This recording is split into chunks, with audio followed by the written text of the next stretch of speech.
Here we are again, another episode I've been looking so forward to since it's come into fruition. I'm Chad Belding. This is the podcast we call This Life Ain't For Everybody, and I hope y'all are enjoying it. We've had a diverse selection of guests and topics and themes, and today we're continuing with our singer-songwriter, and today's episode again is brought to you by our friends from Lynchburg, Tennessee, the one and only, the iconic brand of Jack Daniel's Americana Sour Mash Whiskey. Enjoy it responsibly. Never allow underage drinking.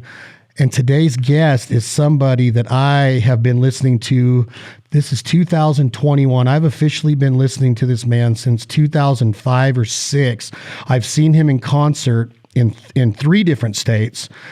And his songwriting is legendary to myself. I will not kiss his ass during this podcast, but this dude is unbelievable. And when I found out through a mutual friend that I got to sit down and talk to the one and only Carll, I say the one and only, and that's kind of weird because the man is 2 years younger than me, and he's already legendary in my opinion. And if you look at his songs, his library of music, and his albums, if you go through his discography and listen to the way this man puts together lyrics, I'm telling you, it puts you in a state of mind of like the Chris Knights, the Ray Wiley Hubbards, the Brent Cobbs. There's songwriters out there today that I think are on the tops. And Carll, I don't know if that means anything to you to hear that from just this little duck hunter from the western part of the country. But man, thank you so much for being here, and welcome, Carll.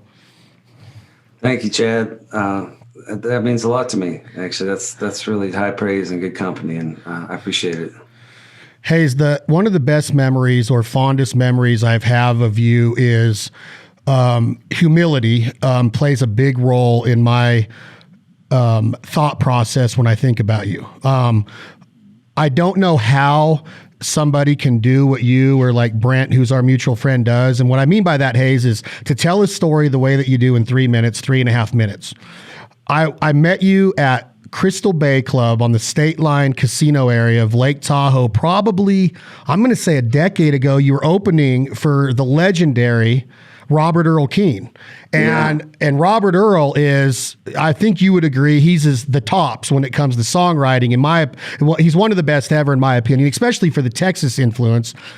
But I met you at the merch stand that night, and you were just this dude that was like, you were just one of us. You were hanging there and you talked to us like we had been buddies forever. You were shy. But why? Why does ego not play a role in what somebody like you have accomplished, and the people that you've met, the people that you've graced the stage with, the songwriting co-writes that you've done? Why is humility such a big deal to you? And the last thing I'm going to say before you answer that, is that if you pay attention to your life on your social media, you're so freaking humble. Why has ego never snuck into your life, or has it? Well, I don't know that ego hasn't slipped into my life. But I know that when it has, if I don't check it or catch it, I end up regretting that. It's interesting psychologically. I think a lot of people, and particularly performers, have a mix of insecurity and arrogance. And it's, it can be hard to find a balance, especially early on, when, I am shy and I am insecure about a lot of things. And I'm also an extrovert in that I like to perform and I like to connect with people. And finding a way to do that comfortably that I could do without alcohol or drugs or a persona,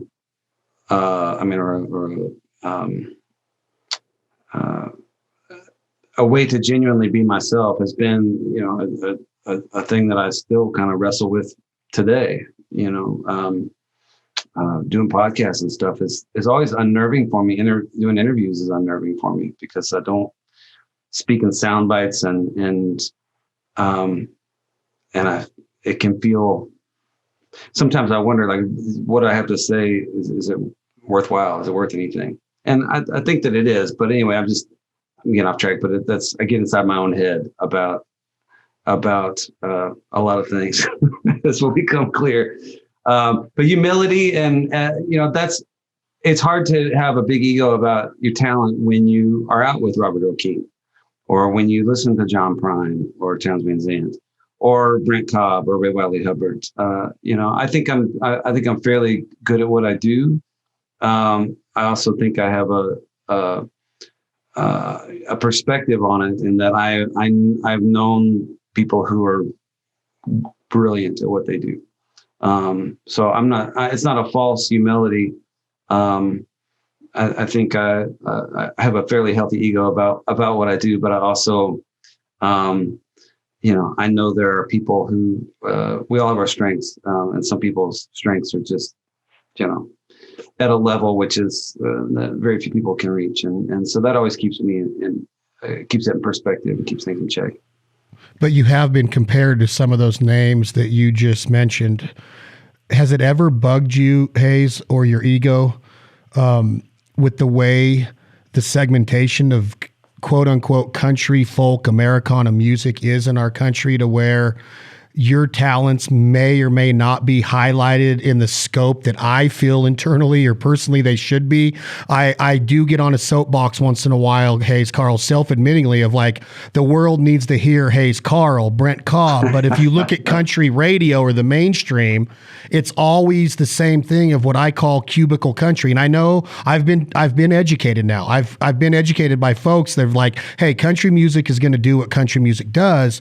But has it ever bugged you at all, to where, have you ever reached for that? Has it ever hurt your self-confidence that you're not quote unquote mainstream like some of these country music artists out there, when you are as good, if not better than 99% of them going on country radio today? And I'm saying that, I'm not saying that you said that. I'm telling you that you are. Yeah, I appreciate that. But no, it doesn't bother me.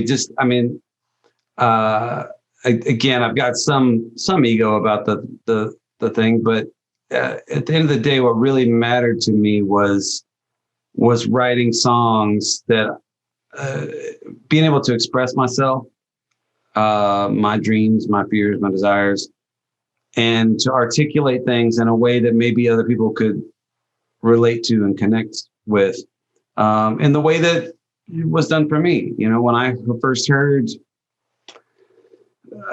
Kenny Rogers or Willie Nelson or John Prine or Bob Dylan, or these people articulated life for me in a way that I didn't, that I needed as a teenager, as a young adult, and even today, they were able to make sense of things for me, and that was magical. That was, sure, I think everybody has some thought of like, oh, it'd be great to be famous, or that, and I certainly did at a young age, but I didn't get into music to be famous. I got into music because it moved me, and I thought, what cooler way can you spend your life than doing something you love and that has had such a big impact on you? And I honestly, I never thought, I'm amazed that I'm where I'm at. And I don't, again, say that out of some kind of false humility. I guess I don't have any resentment about not being a big time country star, because I never tried to be a big time country star. It was not, I knew early on, I was like, that's probably not going to be my path. My voice is unique and maybe limited in some ways. And I'm not a dancer, and, I liked and probably I just was a little too quirky for that, to ever be something that was mainstream, and that's fine. I think there's plenty of room underneath that for all sorts of music, and I've been fortunate to find a home there and carve out a career and do something I believe in, and fortunate to have a lot of people that along the way have become an audience and supported me. Growing up where you did, Willie Nelson is he the biggest Texas star of all time, music-wise, Hayes? Let me just think on that real quick before. Yeah. Billy Gibbons is big. ZZ Top is huge, but Willie's 87 or whatever years old, and the guy's done it for several decades. Like he's Dolly Parton-esque, right? I mean, he's been there forever. Yeah, I don't know that there's anybody who has had more influence. I mean, there might be bigger stars in one genre or another, but as far as just an iconic legend who has influenced countless artists and genres and just the music world as a whole, I don't think off the top of my head there's anybody that could match what Willie has done.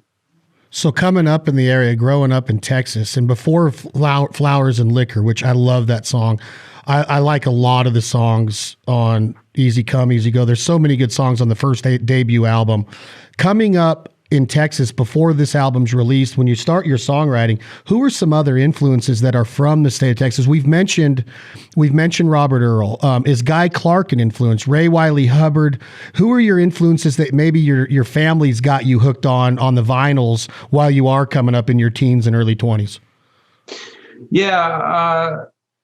Well, I grew up in a house that didn't have a ton of music playing. But the one tape I had was Kenny Rogers' Greatest Hits. I had one of those portable tape recorders, and I lived with that. And when I was 7, 8, 9 years old, and that was a hugely influential record for me. Like I didn't listen to Lady or Islands in the Stream, but The Gambler, Coward of the County, Lucille, those songs had a massive impact on me because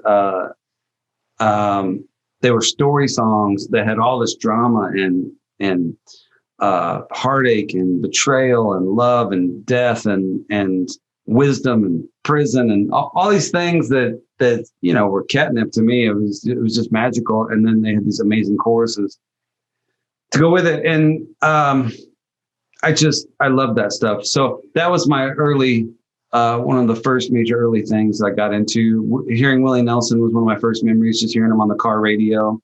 So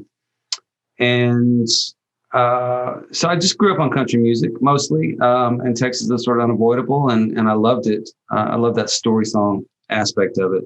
Then I discovered Bob Dylan, and that opened up another kind of world to me of the singer-songwriter, which just led me down a path of discovery that I'm still on today. All the music is connected in one way or another. It's rock and roll or country or bluegrass or folk. So it's just fun to see where stuff comes from. But for sure, my main guys, my Mount Rushmore would be Willie Nelson, Bob Dylan, John Prine, and probably Townsend Zant or maybe Chuck Berry, which I love that early rock and roll stuff. I do as well, but you said you didn't come from a house that's playing a lot of music. Was there any musical instrumental influence? My dad played the piano, the drums, the guitar. My brother picked up the guitar. I didn't. I love to drum, and I've been threatening for years to take better lessons and become more, just better at it. I want to be more consistent at it. I can keep a beat a little bit, but drumming is so awesome to me, but I've never taken the time to learn.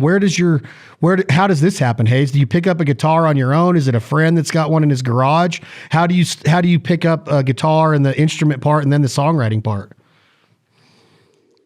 Yeah, I did not have a guitar around. I had an uncle who was in prison for most of my life,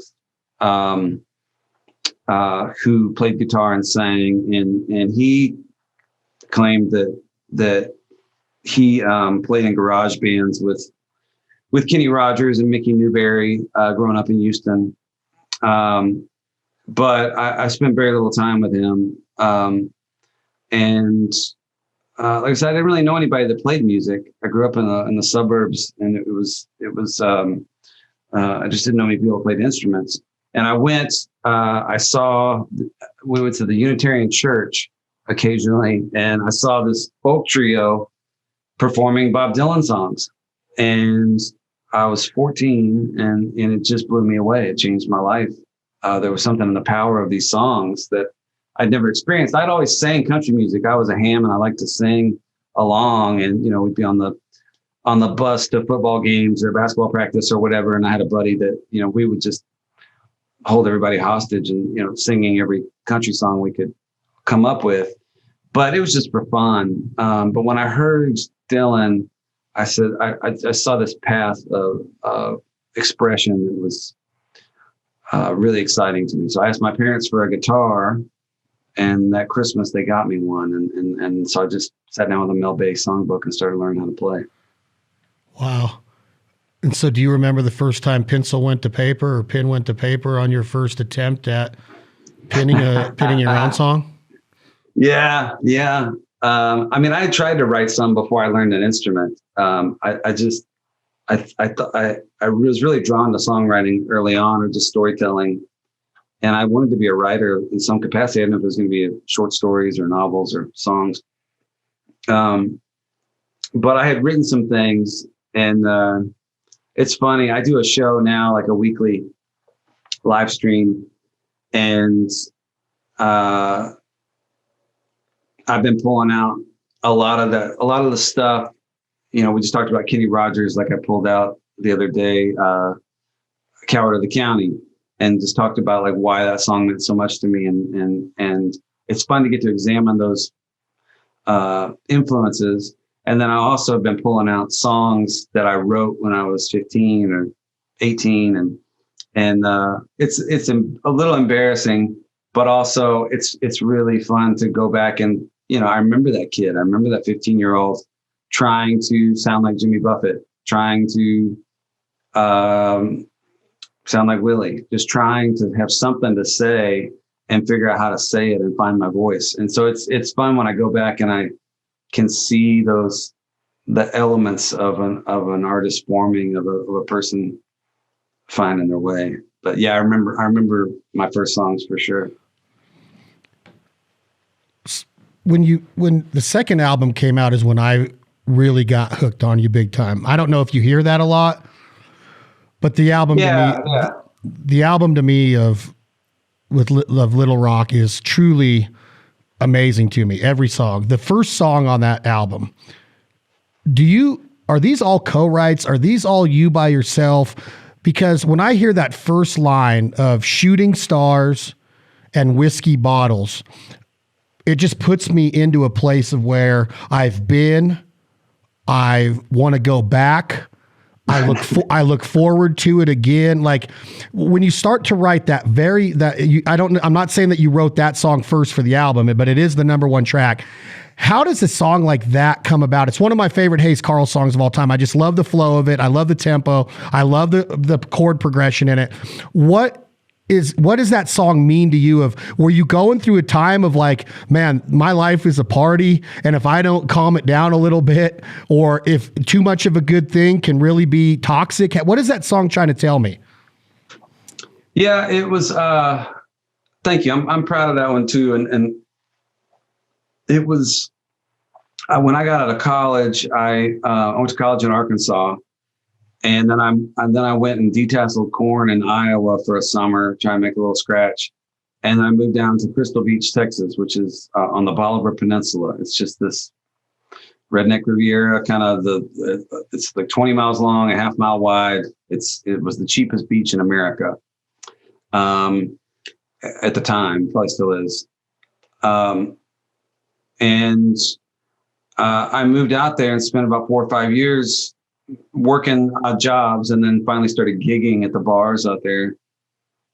And that song was, I ended up making my first record and then was writing for my second one. So I'd done a little bit of touring. So I had this kind of life experience between my first and second record where I was starting to play music a little bit.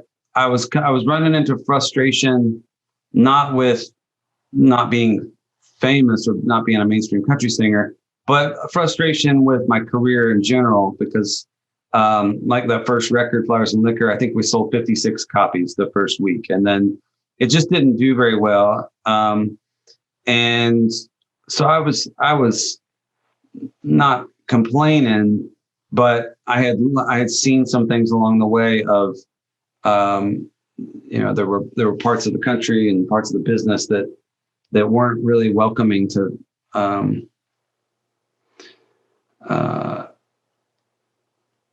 aspiring singer-songwriters. It just felt like I was kind of getting kicked down, and I couldn't get up the way I wanted to. And that time and place, I was living on the beach. I was drinking a lot. I was playing music 6-7 nights a week, 4 hours a night, doing covers at these bars where, there was no clapping. There was just, you just hope they didn't throw a beer bottle at you and kind of thing. And it was fun. But it was very much I lived in this really isolated area where I was the only full-time resident during the winter. Like in the summer, it was a madhouse, and in the winter, it was a ghost town. And so in the winter, I'd just be there by myself, sitting on my porch with, raccoons or whatever animals came up on the porch. So it's just a lot of time for reflection. And I would look out on my yard, and then we were third row from the water.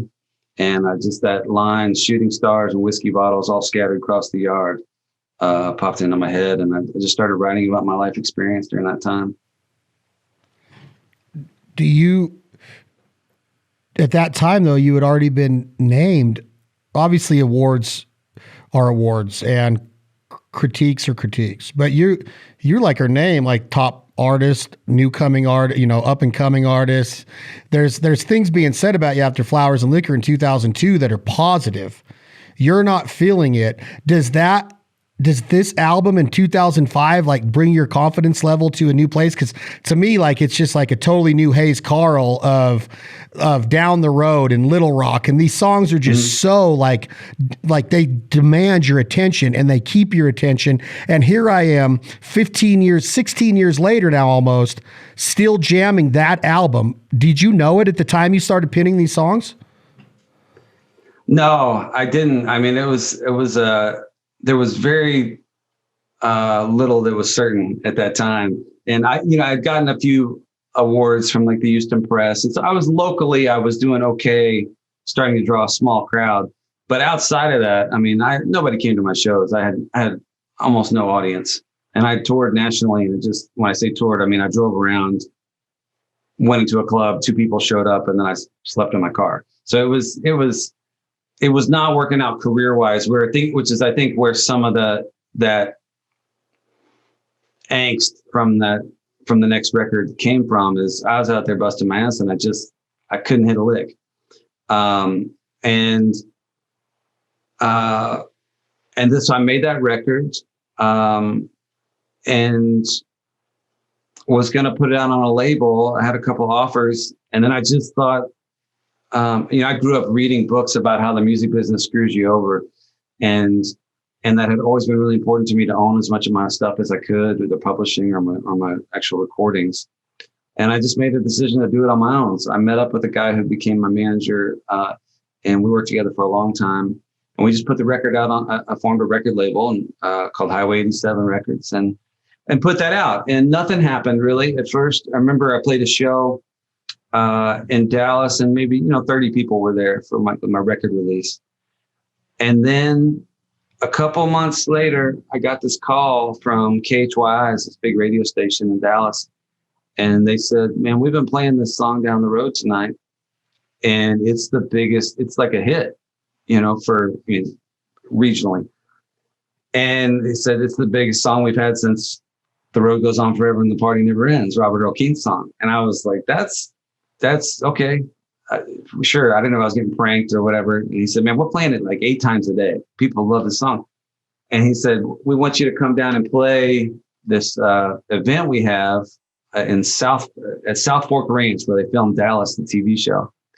And there's this big annual thing they did. And I went down there, and he said, "Bring a band," which I didn't have. I didn't have a band, never played with a band. And I'd never played that song, Down the Road Tonight. There's a bunch of words I just made up in the studio, sort of as a writing exercise. And I thought it'd be fun. So I recorded it. I'd never played the song live, and I'd never played with a band.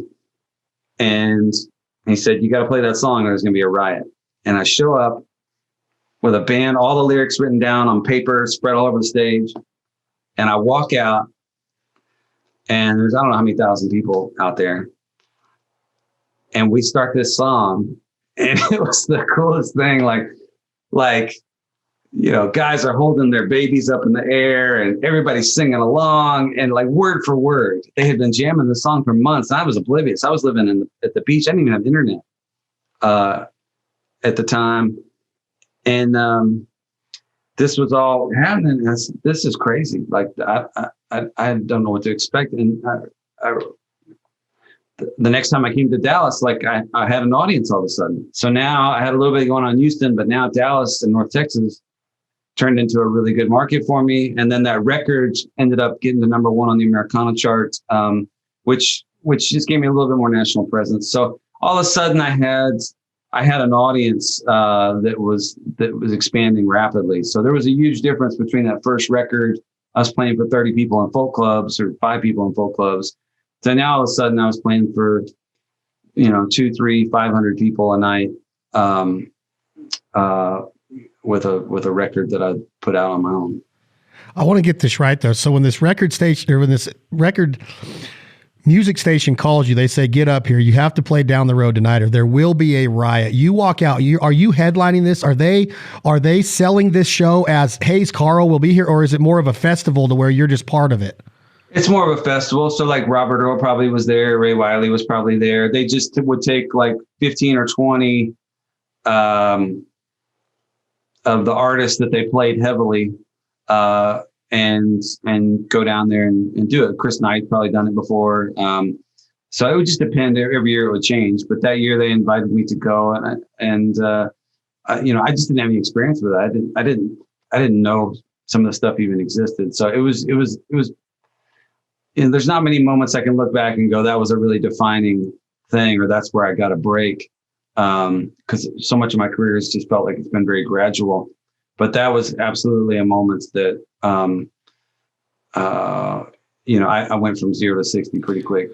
This is that movie moment, Hayes Carll, that you see in A Star is Born. You see it in baseball movies. You see it in The Blind Side, where all of a sudden, wow, look at this. Like A Star is Born. I'm not saying that you ever consider yourself a star, but that song made Hayes Carll's name known to a lot of people, including us clear out here in Nevada, right? We're jamming that song, maybe not right at the same time the Dallas folks are, but when it got out, we were jamming it. And then Little Rock came, and then I Wish I Hadn't Stayed So Long, and then the whole album. And then it was like sitting on the edge of your seat. That might sound a little dramatic, but we couldn't wait for more. Like, give us more, Hayes Carll. But what's being said at that time? Are you hearing DJs say your name? Are you hearing critics? Is Rolling Stone? Are these magazines? What's being said? Like, what you don't have internet, but you probably are getting wind of some things. You're being compared to people. Are people loving your songwriting? What's being said about Hayes Carll in 2005-06? I don't know. I can't really remember, but I definitely felt the shift. And one of the things about that record that I kind of skipped over, but you asked me if I was co-writing stuff. On my first record, I didn't co-write any of it. On my second record, there were three co-writes. One was with one of my really good friends named John Evans. The second one was with Guy Clark. And the third one was with Ray Wiley Hubbard. And I was really fortunate to get to, some of my first co-writes were with these legendary songwriters like Guy and Ray. And so I think because the record sort of did so well independently, people started taking notice, and it was maybe a different sound than was coming out of Texas at that time. And I don't mean to, it just was sonically different than what a lot of the kind of singer-songwriters or country guys were doing. And then the fact that I had written with Ray and with Guy, I think maybe people viewed me as not just one of 100 songwriters coming out of Texas, because there are 1,000 songwriters. There's a bunch of them, a lot of whom were amazing. But I think maybe critics and stuff kind of connected me to this past tradition in a way that they weren't doing with other people because of that connection with songwriters like Guy and Ray Wiley. So I think it definitely raised my profile. And I think people like you said, maybe were interested all of a sudden because like, we've never heard of this guy. And all of a sudden here he is writing with Guy Clark and has some pretty cool songs. You kick it off with the song that I asked you about when Shooting Stars and Whiskey Bottles. But before you get to the upbeat Down the Road, which I feel in my Hayes Carll knowledge is really what put you on the national scene, that song. And you already said that's what was going on in Dallas. But there's Take Me Away. Now this sounds like a Guy Clark song to me. I'm not saying that Guy wrote that song with you, but I know that you've co-written with him before. But Take Me Away shows the side of Hayes Carll of sitting on that same porch that you saw the whiskey bottles on. You're 3 rows back from the cheapest beach in America, but it shows this side of you that you got sentimental thoughts of life, women, love, affection, compassion, breakups, like what really goes through a man's mind. It's all, and I'm where I'm going with this, Hayes Carll, is that Brent Cobb commented to me once that one of the most perfect country or Americana songs ever written was Anyway, I Love You by Guy Clark. This song to me is not just comparable, but it's kind of, it almost sounds or is saying kind of the same stuff. I don't know if you agree with that, but that song, do you agree with that that's almost a perfect song written, Anyway, I Love You by Guy Clark? And Take Me Away, is it comparable to that song? I don't know if that question even makes sense, but I freaking love Take Me Away. Well, thanks, man. I loved it too. And it was, I think, the one song on the record that I didn't write. It was my friend John Evans, who I was talking about before. We used to hang on the beach all the time, and he lives here in Nashville now. Actually, and he was a collegiate quarterback, and then played semi-pro ball in the Europe League, and then transitioned into being a songwriter, and a great one. And he co-wrote that with Adam Carroll, who's another one of my favorite songwriters. I don't know if you're familiar with Adam, but Adam is brilliant. And anyway, John played that song for me, and John did it like very rock and roll, very Beatlesy, just completely different. And to me, it was just this beautiful ballad, full of longing and with these great lines. I'm a 2-time loser with my guitar and my gun. You're a mover and a shaker and a lover in the sun. It really moved me. So I tried to put my own spin on that, and was just really happy with how it came out. And to me, what was a really cool thing was during that session, the woman singing harmonies on that track is now my wife. Allison Moore. I recorded that in 2004. We got married last year. So there's a lot of road in between that moment and us getting married. But so that song has a special place for me because of that, because it was the first time I ever got to sing with my wife. Wow, that's rad. That's awesome. And congratulations on the marriage. And does it irritate you? Or let me start this by saying this, like, it pisses me off that I didn't know that you wrote that song. Like, did I not do my homework, or do I get a break from Hayes Carll because you wish you would have wrote it because it's that good of a song? Because it sounds to me like Hayes Carll songwriting. Oh man. Well, that's, I think we're in agreement that it's a cool song, and I just take it as a reflection of, I take it as a compliment that you thought I wrote it. And there was a time early in my career where I might have just let you go on believing that, but I got to give credit to my guys. And but a lot of the songs that I've covered, I don't do a ton of covers, but the ones I have done, I feel like I don't just pick a song because it's great. It has to feel like it's me in a way, and I have to feel like I can add something to it and make it my own. I don't want there just to be some outlier song where like, okay, well, that's cool, but where did that come from? And if I wrote it, that's one thing, but if it's a cover, it needs to be something that when people hear it, they feel like that is a Hayes Carll song. So There's a long tradition in what I do of people recording their friends' songs or recording songs that they love. And I'm first and foremost a songwriter, but I'm happy to record other people's songs. I'm not one of those people that says it all has to be mine. If I hear a great song and I think I can do something with it, I will. Well, this is a little bit of off task because I was going to talk about the next track because this album means so much to me. But if you say that you're not afraid to record other songwriters, singers' lyrics, is there one off the top of your head right now, if you're on the Jack Daniels hot seat of Brent Cobb, that you would record with pleasure and confidence to put on a Hayes Carll album? Want to record one of Brent's songs? Yeah, is there one off the top of your head that you know that you love and that you wouldn't mind having on your album? Man, I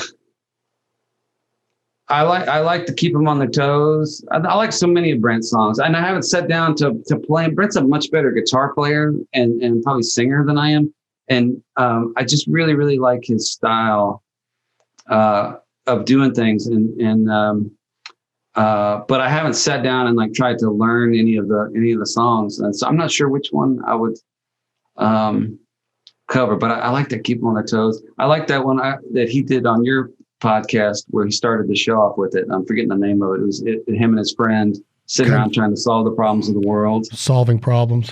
Yeah, that is just so natural, and that's the kind of thing I love, where you can just. It feels like a conversation. It feels like something that's always been there. It's not forced. And it resonates. It's not, he's just throwing stuff out trying to be profound and it hits or misses.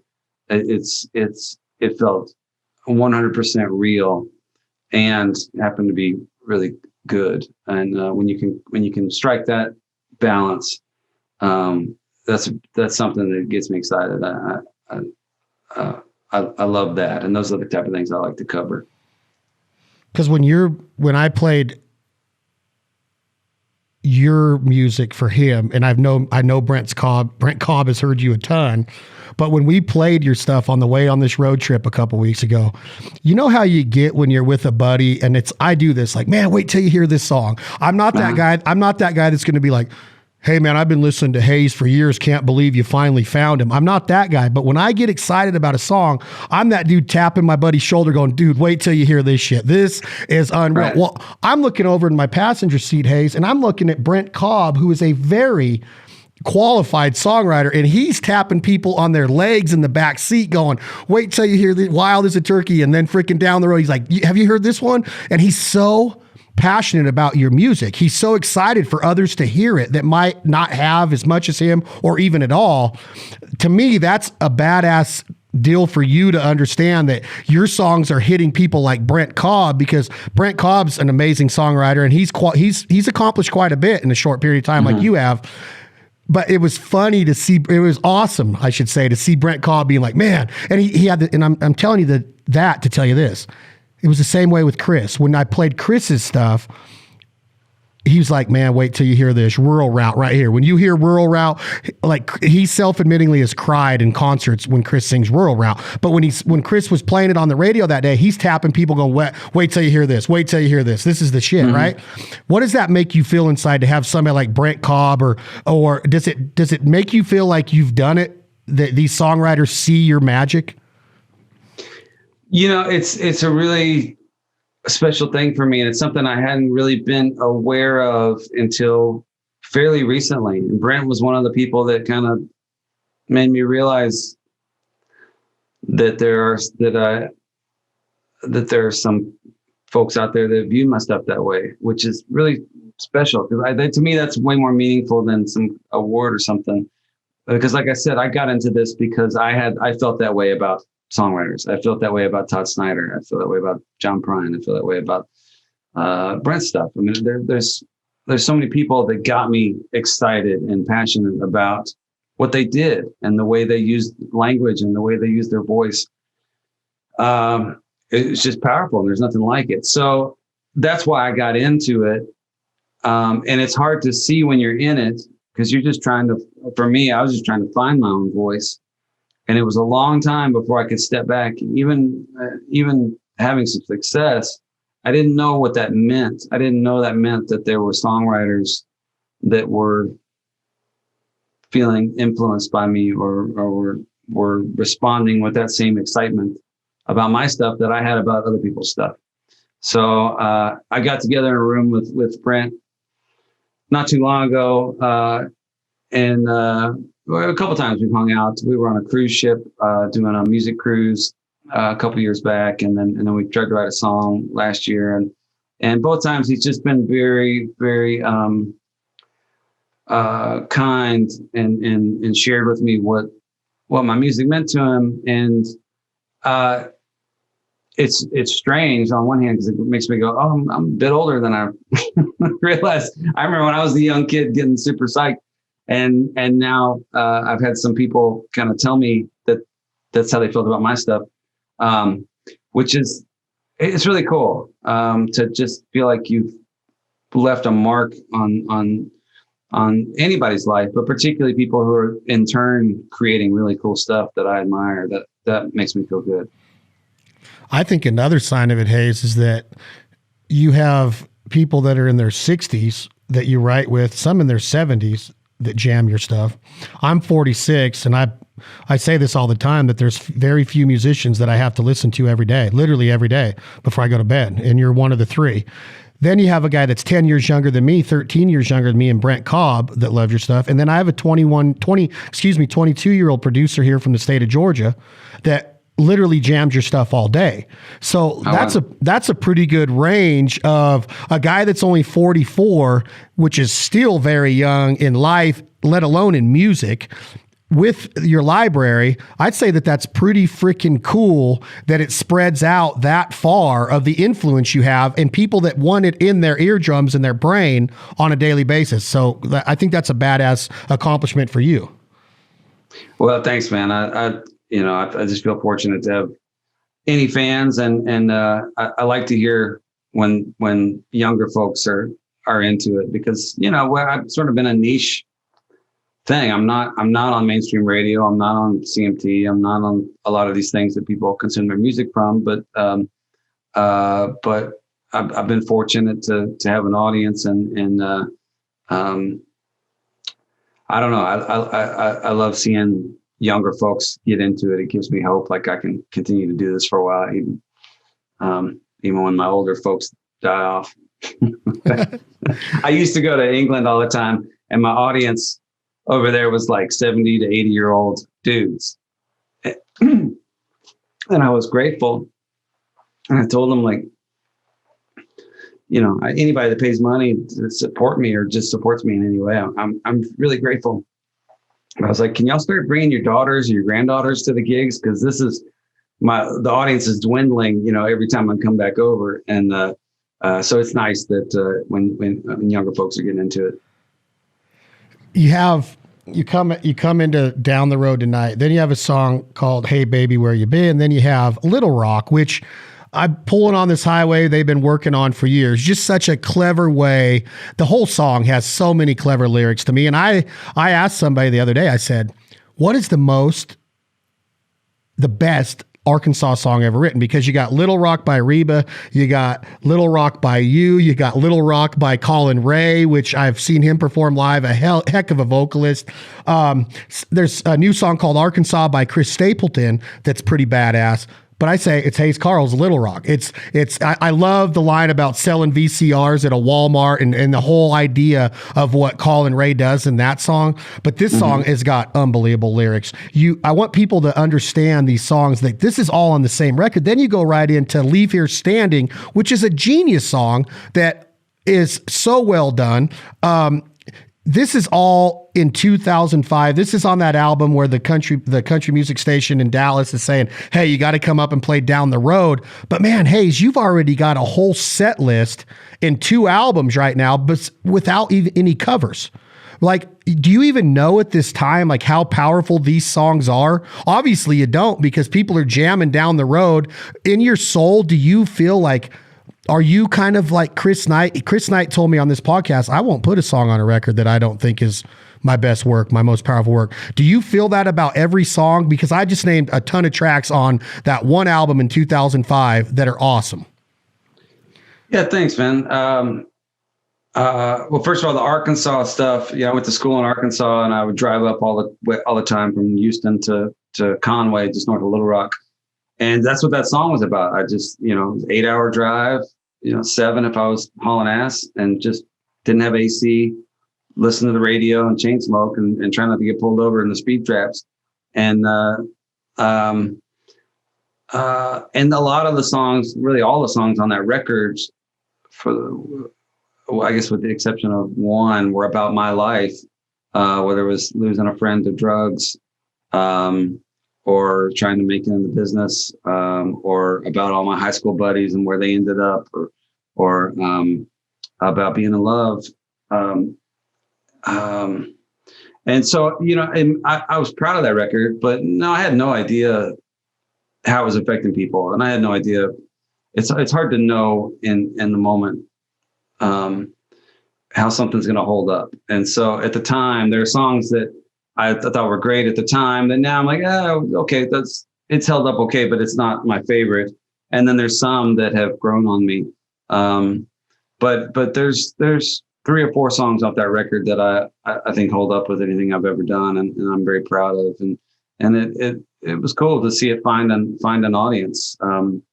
I just, again, remember going out and having audiences for the first time, like of any size, and they were singing along to Long Way Home or to Wish I Hadn't Stayed So Long. And that was just incredible to me, that these words that I'd written for myself, really, to see other people have an emotional connection to them was gold. So to back this up, you come out with a song that leads off the next album that is one of the ones that I have to listen to continuously. I hope that I'm not wearing you out by telling you how much I listen to your music, but it is a true story. No, my brothers, Clinton Clay and I am so irritated that you haven't been here in a while. COVID, all this stuff going on. I know how it affects. I love watching all of your stuff you've done online, but Drunken Poets Dream, which has been on Yellowstone, correct? Yeah. We got a couple songs in Yellowstone this year, and that was one of them. Is that a big deal to you? Because Cody Cannon's been on here. I love Whiskey Myers. Do you love Whiskey Myers, Texas band? Yeah, man, they're great. They're awesome, right? Used to do shows with them back in the day before they blew up. They're on Yellowstone. Hayes Carll is on Yellowstone. Bingham's on Yellowstone as an actor and in some music, I think. Is this keeping you in the mainstream? Has it helped to have that? And I'm asking as an educated process right now. Does it keep you out there? Do the searches go up? Do the impressions go up? Are people searching these songs more? Do you see an influx when these episodes air with one of the biggest actors of our generation, and Kevin Costner? Do you see some help being given to your music career when you get this placement? For sure. I mean, I've had songs in TV shows or movies that didn't move the needle at all, but Yellowstone's a hugely popular show, and that music that they use is all from this sort of alt country, Americana, roots rock. It's all left of center in a way. There's very little sort of mainstream down the middle.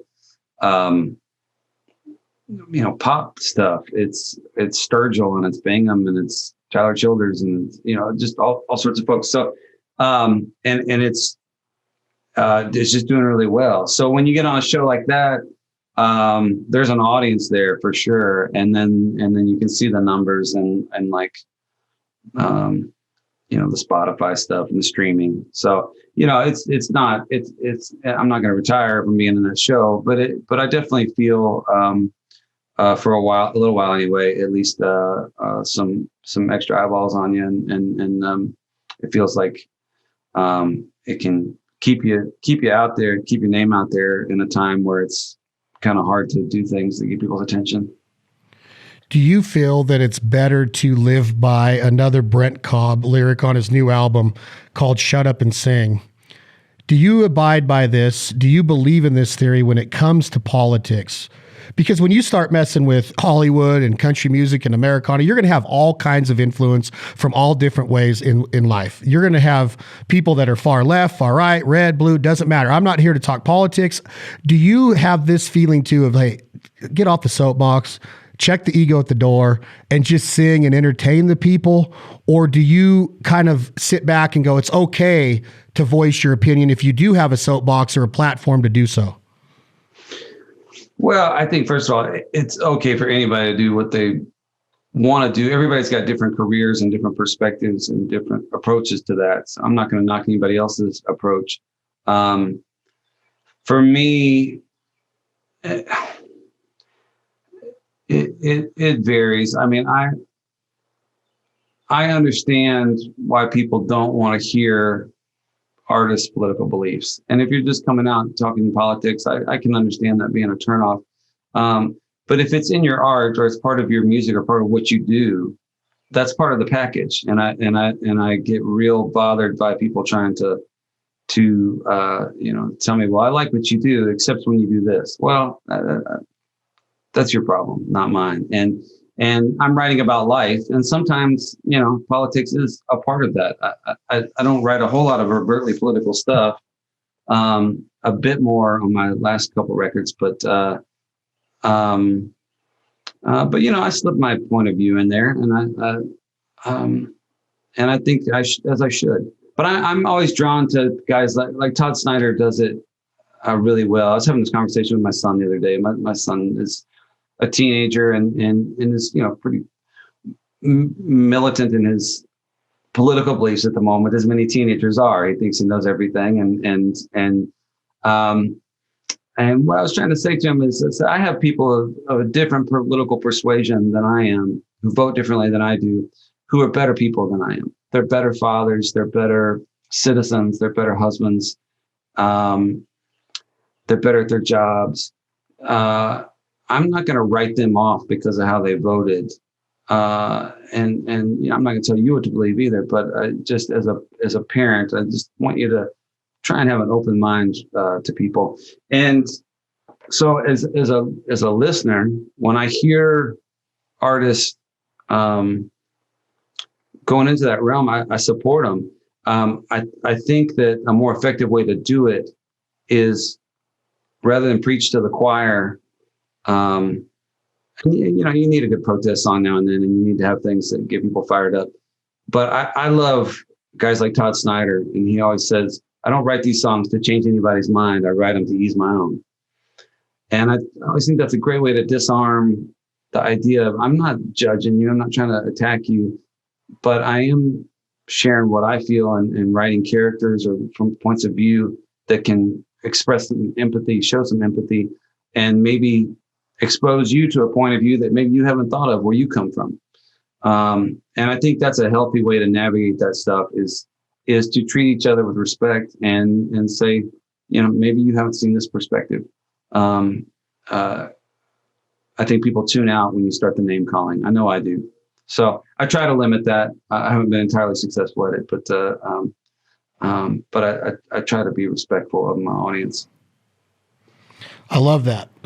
It's very diligent, and I think that it's a great way to be. And I have become better myself, maturing into midlife, of accepting more points of view and being more understanding and listening and becoming more of a sponge and not the one that needs to be talking all the time.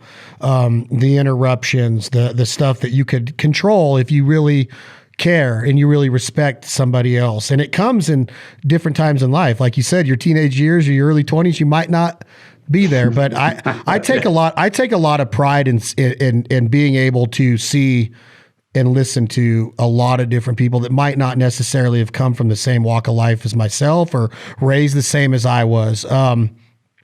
2 questions, Mr. Hayes, Carll, even though you're younger than me. Can we do this again? Because we haven't even talked about Drunken Poets Dream, which we did a little bit, but we haven't got into it. K-Mag Yo-Yo. There's so many songs that or lyrics more per se that I'd like to touch on. I'd like to do it again. I don't know if you enjoy talking to me like I enjoy talking to you. It's always one of those things to where you're like, I don't want to just be an interview of like, hey, here's a question, here's a question, here's a question. Just give me all this answer. I'm trying to be more conversation wise, but I'm just so intrigued by your career. I'd like to do it again. And second, I see the guitars there. Would you ever play a song on a podcast like this, like Brent or some of the other artists have? Or is that disrespectful to ask somebody like Hayes Carll of just like, hey, will you play a song for us without you saying, hey, I'm open to request right now? Yeah. So for your first question, yes, I'd love to come back and we can tackle the next part of my career, or just shoot the shit and talk and have fun. And your second question, I'd be happy to play a song if that's what you're asking. Not disrespectful at all. Well, yeah. I look at your career as this of to have it on this podcast. First of all, means everything. I mean, you're singing songs with Kevin Costner. I mean, the guy was in Dances with the Wolves and Bull Durham, man. I mean, we're talking about Kevin freaking Costner here. Congratulations on such a storied songwriter career. I can't wait to see you again live. I love seeing you at the merch stand. I don't know if you do that anymore, but I want to just let you know that what your music has done to us, my brothers, my mom, the employees that work in our office. I love it. If there's any way that we can ever help of promoting it or showcasing it like we do with some of the other artists we work with, consider it done, man. It would be an honor, a humbling experience to be able to associate ourselves with your music and your songwriting. Thank you very much for being here, Hayes Carll. We're going to leave the audience. If you have any closing words, please do so now, my man. Yeah. Well, first of all, I appreciate all that. That's humbling to me. And it means a lot. This year has been such a challenging one. And I just have so much gratitude for the kindness and generosity and humanity I've seen from so many people during this time. So anyway, I'm grateful to be here, and I appreciate everything you're saying. And other than that, I just realized I need to step about 10 feet away to get my guitar picked. But is there a particular song you'd like to hear? I was going to give you a choice of two, if that's okay. I was going to say either Drunken Poets or I'm going to say Shouldn't Have Stayed So Long. If you can do either one of those, I would be blown away. Do you mind if I have my brother come in to hear this and introduce you to my brother, who's a huge fan too? He couldn't believe that you were coming on either. Do you mind? Not at all. I'm going to grab a guitar pick and I'll be right back. Give me 5 seconds. Okay, my man. I'm going to get him. All right.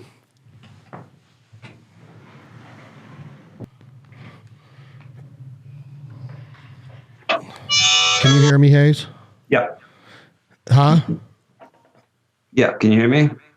Hayes, this is my brother Clay. Hey, Clay. How are you? Good. How are you, buddy? This is one of our producers. Good to meet you.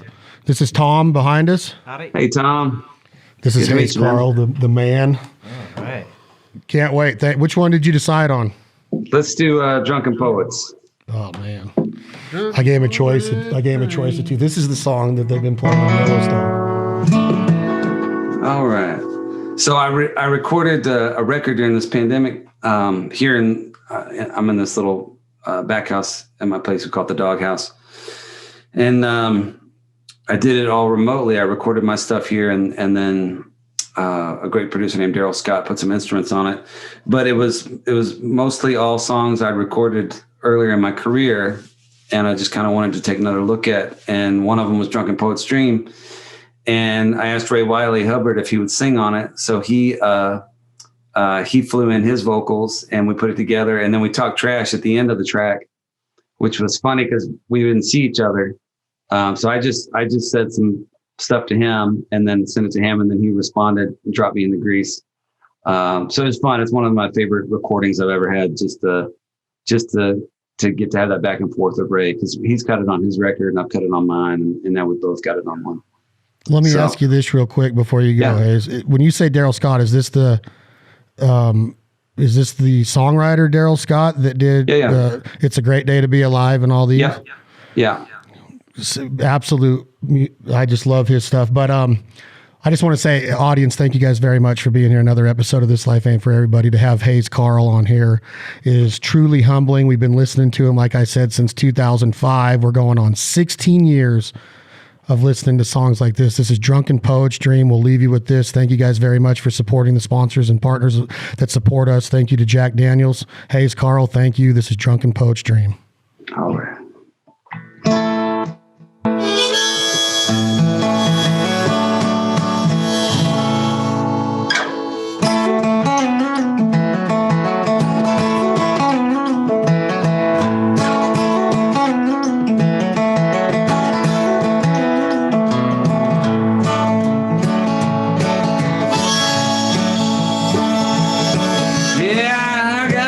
She's wild as Rome. She likes to lie naked and be kissed upon. She crosses the bridge and sets it on fire, and it lands like a bird on a telephone wire. Wine bottles scattered like last night's clothes. Cigarettes, papers, and diamond notes.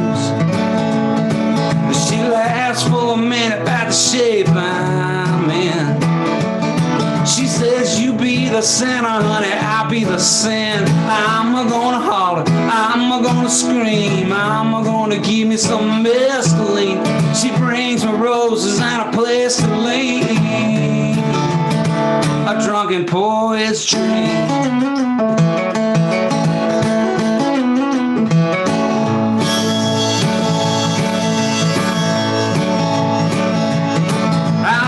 My harp has got a busted reed. My lips are chapped and about to bleed. She tastes like pills and cheap cologne, and she tells me I don't ever have to drink alone. That is some money on the table and a pistol on the floor. A few paperback books by Louis L'Amour. She says, honey, don't you worry about Judgment Day, 'cause dying to get to heaven, that just ain't our way. I'm gonna holler, I'm gonna scream, I'm gonna give me some mescaline. She bring me roses and a place to lay. A drunken poet's dream.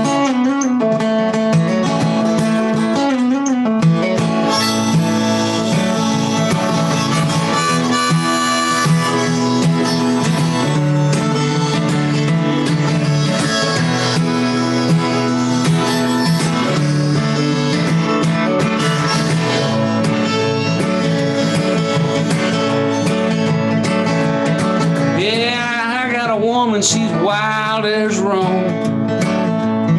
She likes to lie naked and be gazed upon. She crosses a bridge and sets it on fire, and it lands like a bird on a telephone wire. I'm gonna holler, I'm gonna scream, I'm gonna give me some mescaline. She bring me roses and a place to lay. I'm gonna holler, I'm gonna scream, I'm gonna give me some mescaline. She bring me roses and a place to lay. A drunken poet's dream.